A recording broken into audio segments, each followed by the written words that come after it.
हर हर महादेव। मैया भवानी की प्रणाम हो। सब गुरु भाई बहनों की चरणों में कोटि कोटि प्रणाम हो। हमारा प्रणाम स्वीकार करें, जो गलती हो माफ़ करे, फुल सपोर्ट करें।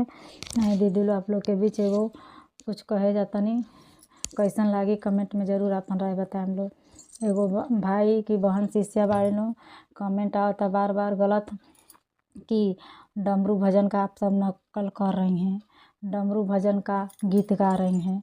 लेकिन ऐसी बात नहीं है कि हम डमरू भजन का ही सारा गीत गा रहे हैं। एक शुरू में गाई हूँ, एक दो, ज़्यादा व्यूज भी नहीं गया है, लेकिन एक दो शुरू में ही कम। लेकिन ऐसी बात नहीं है, हमको पता है कि अनीता दीदी ऐसा नहीं कर सकती हैं। उनके चैनल से तो नहीं है ऐसा कमेंट, क्योंकि वो एक शिष्या है, गुरु भक्त है शिव गुरु का।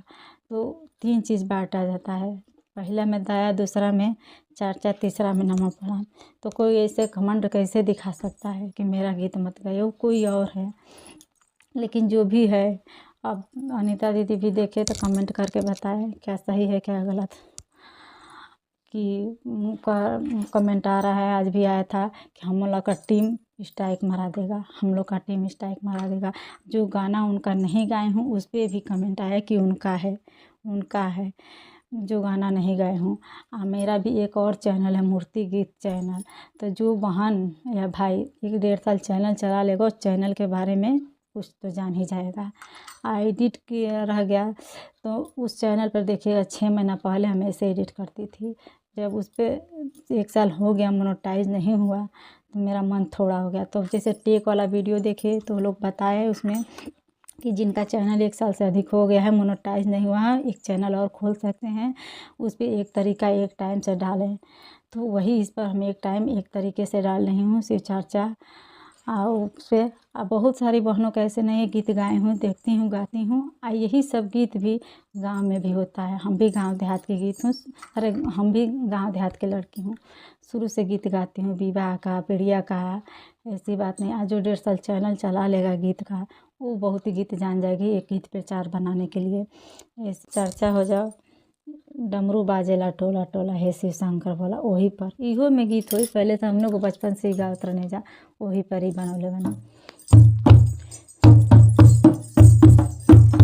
चर्चा होला टोला टोला हे गुरु महादेवा, चर्चा होला टोला टोला हे गुरु महादेवा।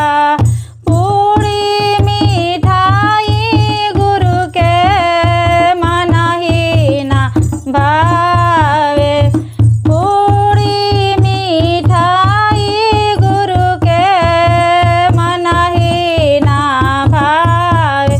बंगिया के गोला कैसन होला हे गुरु महादेवा, चर्चा होला टोला टोला हे गुरु महादेवा, चर्चा होला टोला टोला हे गुरु महादेवा।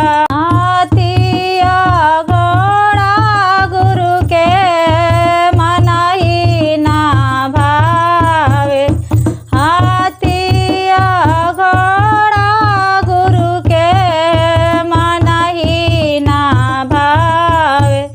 बसहा बैलवा कैसन होला हे गुरु महादेवा, चर्चा होला टोला टोला हे गुरु महादेवा, चर्चा होला टोला टोला हे गुरु महादेवा।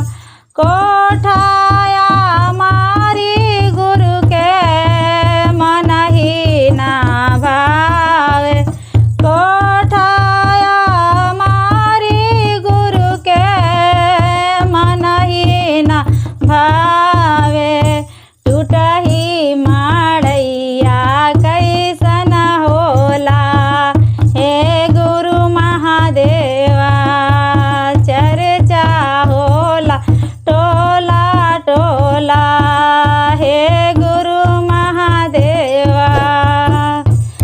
बहुत तेज़ी में गौनी है।